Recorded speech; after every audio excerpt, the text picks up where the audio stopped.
Good afternoon, everyone. Andy Jacob here with the DotCom Magazine Entrepreneur Spotlight Series. I have a very fascinating show today. I've been able to book Mr. Manuel Herranz, and Manuel is the CEO of Pangeanic. And this is such an interesting business that Manuel and his entire team have put together. They're a worldwide leader in translation. And when we find out what he's doing and what this specialized technology is able to do worldwide in the translation space, you're going to be amazed. When we were looking at Pangeanic and we were looking at all the companies and all the people throughout the entire world that they help with their translation services, both through AI and specialized technology, it's absolutely incredible. Manuel, thank you so much for coming on the DotCom Magazine Entrepreneur Spotlight Series today. Thank you, Andy. Manuel, this is so exciting to have you. You know, whenever we can get a worldwide leader on the show, it's very exciting for me because I know that we're talking to the best of the best and the brightest, and you've been able to put together such an amazing team at Pangeanic. But as you know, what we like to do to begin the show, let's pull the lens back to 30,000 feet and tell us about Pangeanic. Yes, yeah. So Pangeanic was born 20 years ago. We moved into technology, language technology, based on statistical methods, on pattern recognition, which was, let's say, one of the ancestors of artificial intelligence in 2010. 11 years ago, and we're talking about ancestors, but that is how fast this world moves. From then, we experimented with machine translation in many language combinations. We had a 2-year partnership with Toshiba in Japan, which was very fruitful. We interchanged a lot of data. And from those experiences with machine translation, we moved on to neural dependencies, machine learning, and specifically deep learning, which is an extreme method of with a lot more layers, a lot more complicated, providing artificial intelligence services related to language. So translation has a big components in our offering, but there are many other technologies that we apply, like named entity recognition, so finding out exactly what people are mentioned in a document, what are the relations between them, anonymizing a document so you don't see, or masking, data masking, so you don't see who's speaking, and then you can share documents privately and securely. That is very important in Europe because of GDPR, and it's increasingly important in the States too, with privacy laws coming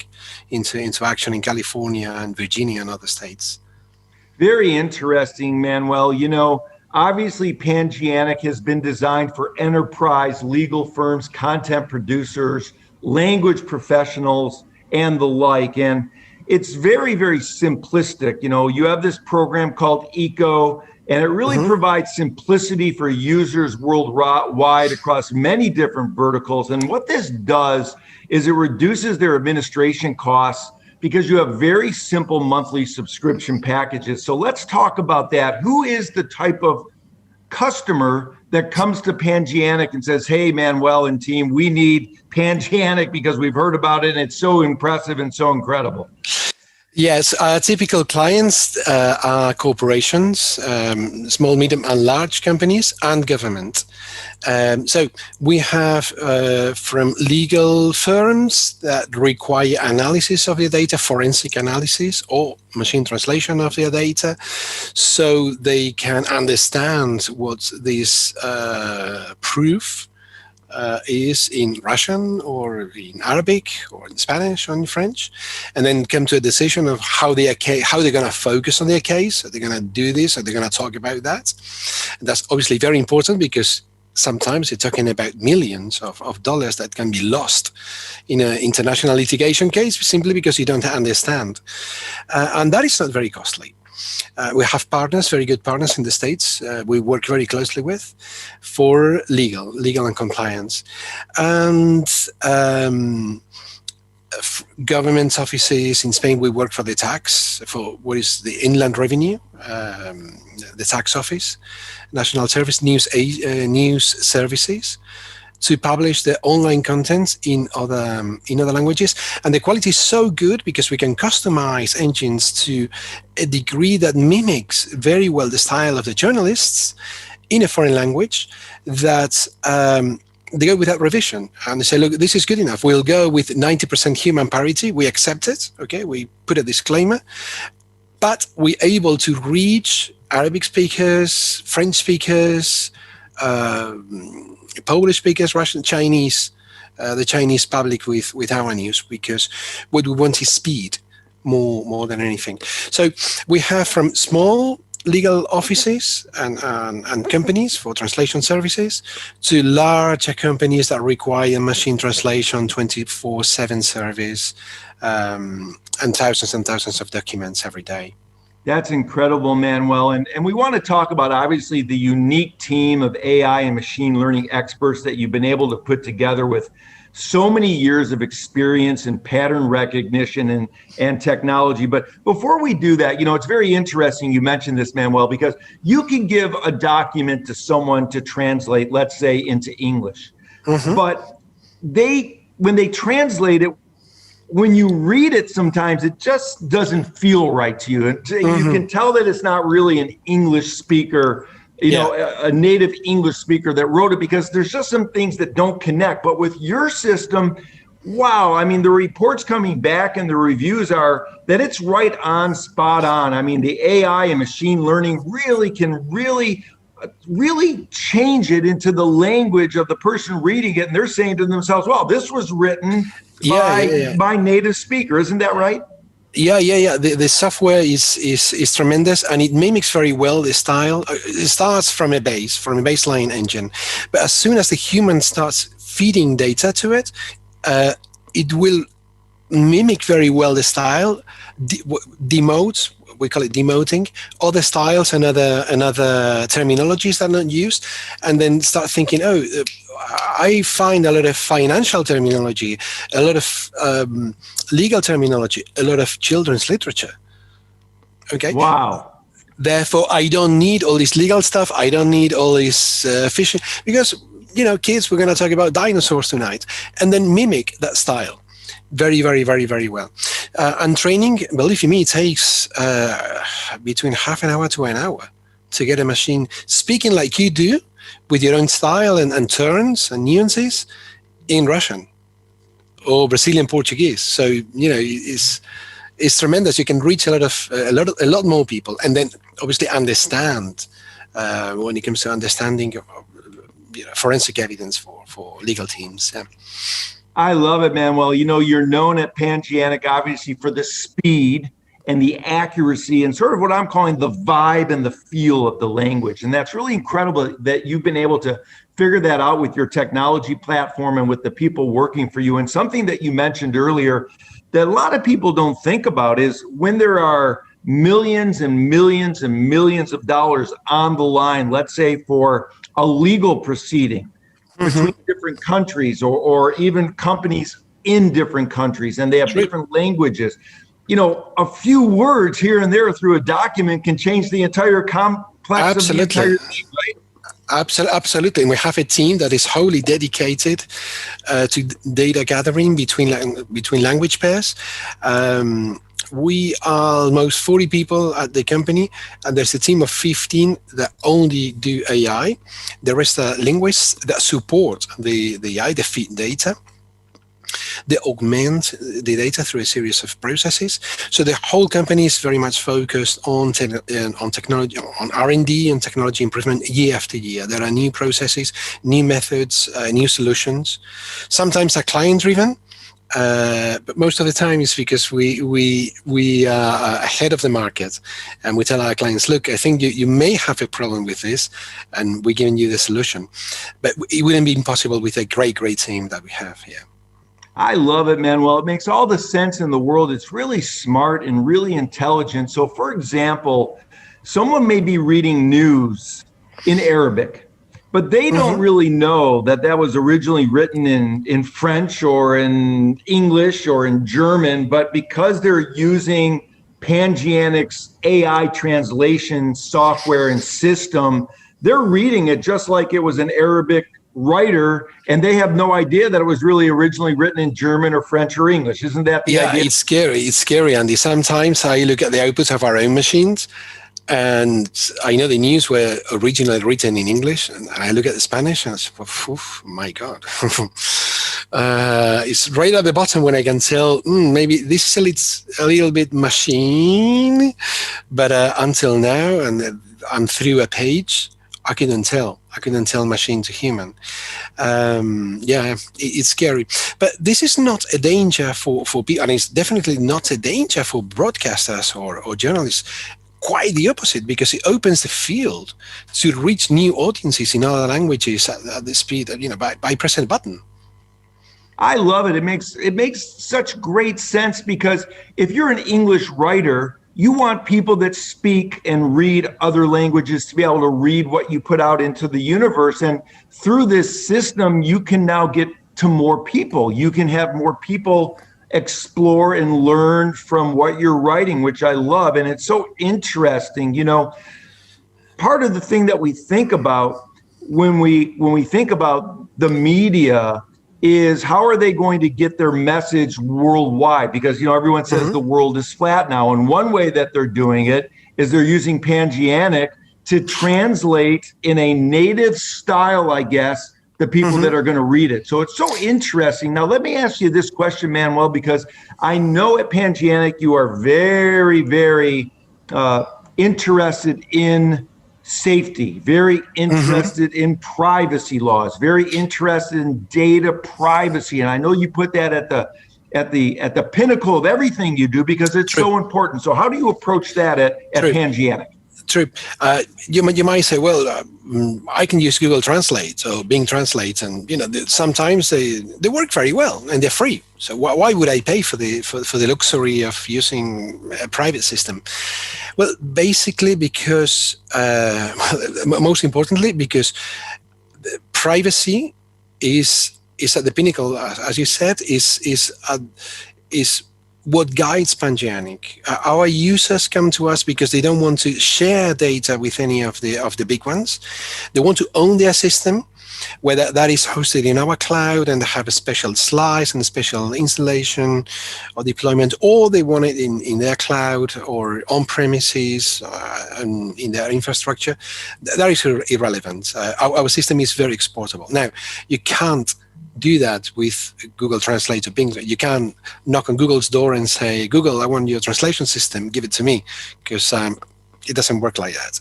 Plus, we all know that very large companies, this type of companies, feed on your data to improve their systems. We don't. We sell privacy. So whatever this law firm is doing, the data belongs to them, is theirs, and nobody else is going to look at them. We have ways of creating data to enhance our systems, and that is what makes us really good at what we do. But we don't trade data. Okay, we don't.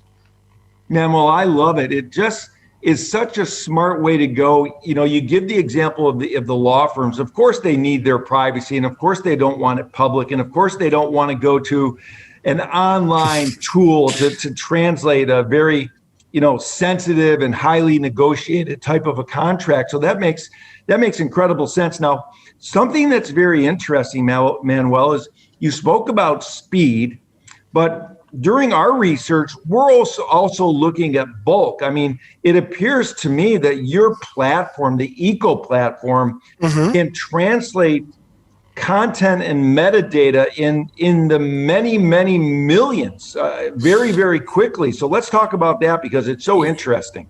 Yeah, right now we're offering,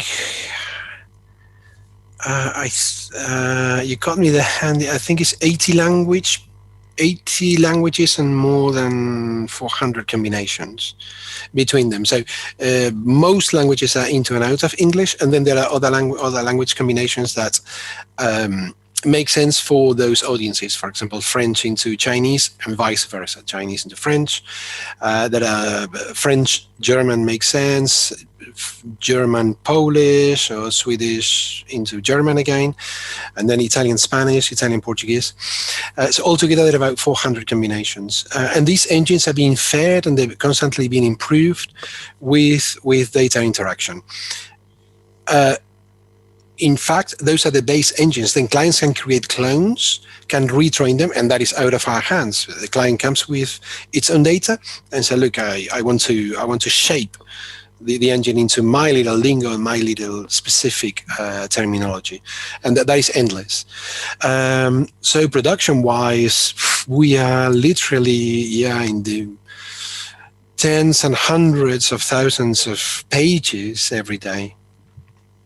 That's amazing, and it's so powerful.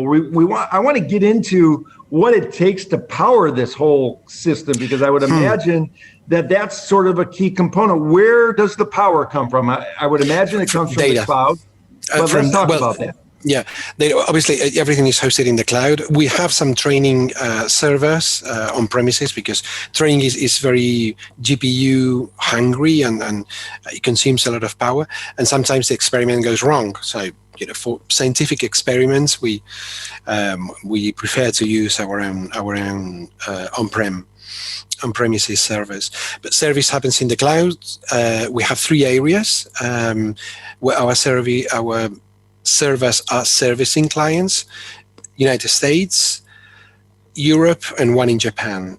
Those are the 3 geographic areas where people use Pangeanic translation, anonymization, data correction, sometimes post-editing, sometimes named entity recognition, or data classification. A big problem, believe it or not, for some financial institutions is to classify tickets. For example, they have a lot of people on the road and say, "Look, we just have these bundles of paper, and I want to know what is a Starbucks ticket and a proper invoice." We have people just doing that. So if you have a system where I can feed and scan all this, and it's okay, this is a ticket, this is a ticket, this is coffee, this is an invoice because you bought 3 laptops, 3 Macs, that'd be great. We'd save hours and hours and hours of classification. And then if you can, go further in it and then extract the amount, so $20 in a Starbucks, $2,000 in a new Mac, plus sales tax, that's great, because then I can have my CSV, a little CSV file, feed it into our system, and that goes straight into accounts. So it's a great saving. And that goes on 24/7 in those 3 areas. That's amazing, Manuel. This easily configurable bulk and batch document translation via Pangeanic's powerful translation API is so interesting. And this SaaS program that you offer with the simple monthly subscription packages is absolutely incredible. You've got drag and drop documents for instant translation, copy and paste text in a private translation panel, full document translation. I mean, it really goes on and on and on. Yeah. But let me ask you this question, Manuel. When we think about translation, I'm going to put you on the spot here a little bit, because I know you can't really speak for the AI, but maybe you have the data to answer the question. What languages are the hardest languages for the AI and the system to sort of figure out, to figure out what's happening? Okay, the hardest languages are the ones that are morphologically most rich. I don't know whether, okay, I'll explain myself. Okay, imagine in English we have words such as goose and geese. Okay, that doesn't follow the rule. That's not a cow compared to 2 cows. Right. And then we have man compared to men.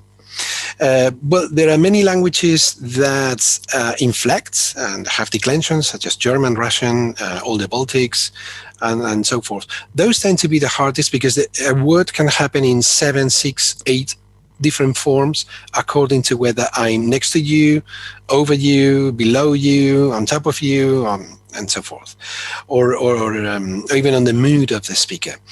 So for those languages, you need 8 times, 7 times, 10 times more data than you would need, for example, for your, let's say, normal languages such as English, Spanish, French, Italian, or German, or Dutch. Those are the most complicated for AI to process. But then again, the problem is solved with more and more data. Very interesting. When we think about it, everybody in today's world, from watching the TV shows and watching, Netflix movies about the way, the internet and computers are taking the world over, they get a little bit worried about this machine learning, and they get a little freaked out, right, about, artificial intelligence. But what's very interesting is I know that when you built the platform, Manuel, as the architect of the machine translation platform, I know you had to build it to sort of retrain itself continuously. How often does that retraining occur through the system? Is it just constant every second? It's user defined. So users can define the level and the impact on the algorithm. There are basic 3 levels. So they just want to add data, or they want to prioritize their data, or they want to aggressively train the algorithm with a new data. And that is really up to the client. We don't get involved in there is a cleaning process there, but that's just to delete data that is not prone for machine learning. But we don't keep the data; it's all in the hands of the user. Our baseline models that support this, yes, they are improved, let's say, every 3 or 4 months with tons and tons of more data that we gather and we manufacture in order to improve the language model. There are a bunch of languages that we consider as solved, and that are syntactically not far from English, such as Spanish or French, Italian, Portuguese. We don't really do a lot more work on them. And our work is to mine it and improve our systems in languages that are low resources, such as Vietnamese, for example, Hindi, Baltic languages, Latvian, Lithuanian, Polish is a hard nut to crack. So the ongoing process, the process is ongoing, and we're always gathering data there. Interesting, Manuel. Obviously, your company revolutionized the concept of statistical machine translation systems by including retraining features and all the other things that you're talking about, TMX management, cleaning routines, et cetera.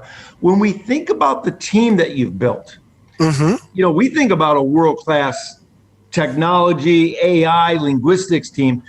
When you build a team like you've been able to put together at Pangeanic, what's the single most important thing you're looking for someone to join the team? What's the thing about them that you love? Passion for what we do, passion for computational linguistics, passion maybe not so much for languages. A flair for languages is appreciated, but certainly a passion for AI and to make the world better by helping people communicate, and companies and institutions communicate better with the rest of individuals in the world. Because that is, in effect, in actual fact, that is what we do. We help people communicate and spread their message to much bigger audiences that they would never be able to reach. Yes, I love it. So you're looking for passion because people behind the scenes, everybody thinks of these technology companies, they forget about the people behind the technology. And the technology only works when there's people with that passion. Yes. I think that's what you're saying, right? Yes, absolutely. You can be the best programmer in the world, but if you don't talk to anybody and nobody wants to work with you, well, it's going to be difficult to fit you in. That's right. Listen, it's such an honor to speak with you. You're one of the worldwide leaders in the field. You've been doing this for so long. You put together such a unique team of AI and machine learning experts with years of experience in everything that you do.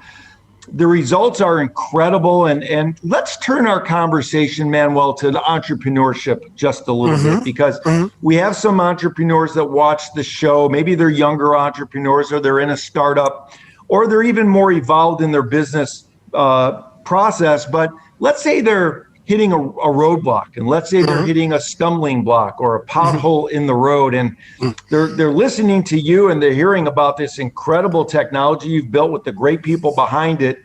But you and I both know, Manuel, that great entrepreneurs, we all hit roadblocks along the way, and we all hit potholes along the way. So maybe you could give some advice to the younger entrepreneurs watching the show who might be hitting a roadblock and how to get through that roadblock. Yeah, absolutely. If you've been long enough in business, you know that it's never an easy road, and there's many stumbling blocks and puddles that you have to sort out. Never give up.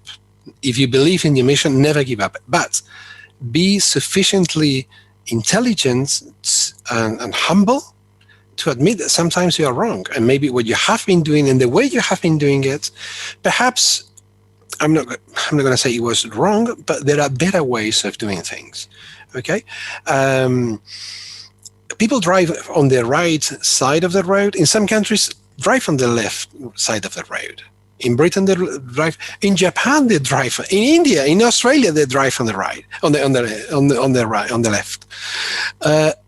It doesn't mean the Australians are wrong and we're right. Okay, it's just a different way of doing things. For them, it works. Okay, for you, other things work. And be ready to change your product with the comments of the people that are using it. And if they're not good, rethink your strategy. Okay, is client feedback is the best school and the best college, university that you're going to go. If your clients say you're great and you do it, and they're ready to, and they recommend you, and somebody else is paying you another $100 for the same thing, that's great. Keep on doing it. Throw more wood to the fire because it's burning all right. If nobody's paying for it, rethink the strategy and be humble. Okay, it doesn't matter how much you grow, how many great things you do, or great people you talk to. Be humble because there is always the other half of the road to walk. I love it. That is really great advice for young entrepreneurs. Rewind what Manuel just said. Be humble, be great, be compassionate with others, be modest and be kind, and at the same time, believe in what you're doing. And if you believe in what you're doing and you hit a pothole, just keep on pushing through because it's that belief that's going to come through. Now, Manuel, I've been waiting for a long time to get you on the show, and I had so many questions, and I'm sorry for keeping you a little bit over, but I want to talk a little bit about this vision that I have, and this vision that I think is very interesting. And from talking to other people, maybe it's going to happen. And I know that you're a translation expert, one of the preeminent worldwide leaders, but is there ever going to be a time where I'm going to be able to go, let's say, to Japan, and I don't speak Japanese, and I speak into my phone or some type of device, and the other person who speaks Japanese only, doesn't speak any English, is going to be able to understand me perfectly, like real time? Is there anything on the books or anything happening like that already? And when is that going to happen? Yeah, not only that, Andy, but you will also speak to robots and they'll bring you dinner. and it gets better than that. That is already happening. It's not okay. That is a product. We don't serve that. We could get involved with companies manufacturing that, but our service is different. It's very, very, very related indeed, but we don't manufacture gadgets. We provide a service, a SaaS service. But there are some services that are very close to it. And if you go to Tokyo, go down to Shinjuku, there is a robot bar where not only the bartender, but the waiter is a robot, and they will pass your order down to the kitchen where a human will cook it for you. But you can have the pleasure of conversing to a robot and say, double espresso with a drop of milk and 2 sugars, and it will bring it to you. So we very much there. I think AI is going very fast and at tremendous speed. Look where we were 3 years ago, and even Pangeanic, where what we were doing 3 years ago and what we're doing now, and the amount of the speed at which we are advancing is exponential. I love it. Manuel, when I started the interview with you, I knew I was speaking to the worldwide leader, the CEO at Pangeanic, MIT Entrepreneurship, double BA at Manchester University with company management, strategy, financial control. I mean, really a great background, but little did I know that I was going to be learning about robot bars in Japan. Right? Well, yes. Well, I went there with my daughter 2 years ago. It's just before COVID, 2019, 2018. Yeah, it was amazing. It's amazing, and I think a lot of innovation is going to come from there. But AI and language AI is going to come in many shapes, and it's going to change our lives deeply. I mean, the same way that we are beginning to see self-driving cars and taxis that pick up. There is a lot of technology happening there, and you can have a conversation with your car because you program it, but you can check what the weather is like and different things. That's going to change the market tremendously, because imagine that 90% of the time our cars are sitting in the garage and nobody's driving them. We only use 10% of our cars, yet we pay full price for them. So self-driving cars are going to be completely different, because they're going to be on the road all the time, with very good route maps, and the economy is going to be more a subscription economy. People won't buy cars; they will buy $100 subscription to a car, because really I want my car, and I don't need to take 3 more taxis. So for that $100, $300, I will have the pleasure of having a car, drive me to work, come back.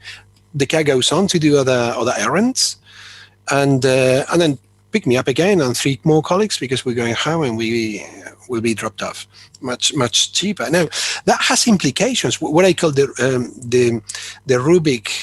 Rubik cube implications. Okay, you move one side, and then 3 or more for the colors have been. They're all mixed. It's very difficult to move one side without affecting the others. Now that will affect the housing market, the car lots. Okay, our cities have been built to house cars, to have cars parked in supermarkets, in many other places. That's going to have an impact in the real estate economy. The same is going to happen when we can publish our podcast, our news, etc., with the confidence that the people reading or hearing us speaking in Brazil are going to say, well, okay, yeah, there was one word, but I understood completely everything that Andy was asking, and I understood everything that Manuel was saying. The world's going to come a lot more closer. I love it. So this type of repercussions is what AI, and at least in our industry, in language, is bringing round, and very soon. Manuel, this is remarkable. I'm going to bring you back on the show to talk about what's going to happen in the future, because I look at you as a zeitgeist, a futurist, someone that really is interested and ingrained with what's going to happen for our children and our children's children. And I hear from you this positivity bias, and you're looking at it with the glass is going to be half full versus so many people that look at the future as the glass half empty. And I love that about you so much. And I know that leadership starts at the top, corporate culture starts at the top. That's why Pangeanic has become such a great worldwide leader in the translation space. So, Manuel, I wanted to thank you so much for coming on the show today. I know I cut out only a certain amount of time. I went over, so my apologies. I know you're just helping so many companies, but we're going to bring you back on the show. We're going to talk about the future of technology, because I love what I'm hearing with that positivity bias of you. So, Manuel, thank you so much for coming on the .com Magazine Entrepreneur Spotlight Series today. It was my pleasure, Andy. Anytime.